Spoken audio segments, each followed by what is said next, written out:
Morning! Fresh na king alugbati guys. Pwede na siyang utanon. Morning update sa ato ang mga tanong. Nga gwapa kang giuwan. Let's check out here guys. Ang akong okra guys. Dagko na. Grabe kadaghan sa tamatis na nurok. O sa mga sili. Nilabay ra na nako guys. Mana ni ang update sa atong tanong. Naggrabe na kalipay sa batong guys. Then we have kinain sa rabbit yung ano ko guys. Oh, yung okra. May bunga na sana or bulaklak. Ito din malapit na din. May bulak na.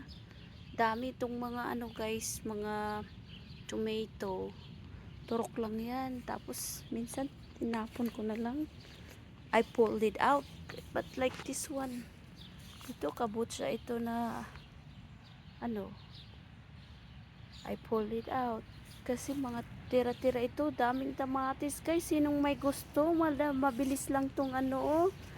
Mabilis lang yan mabuhay.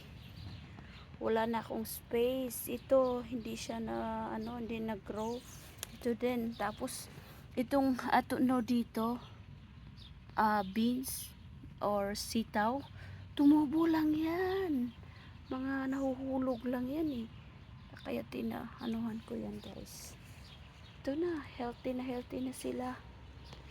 So may bulaklak na itong mga ano, kahapon ko pa lang yung nilagyan ng guard.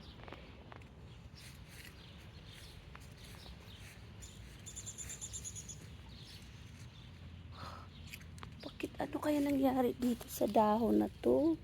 Ito ng okra. Tapos si kangkong.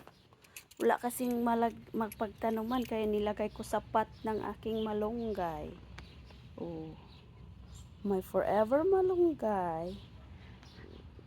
And this. Yun na. Tingnan mo nga alugbate. Ready na sila. And my friend Ella saluyot. Buhay ng saluyot. Yun na guys. So, yung tomato ko.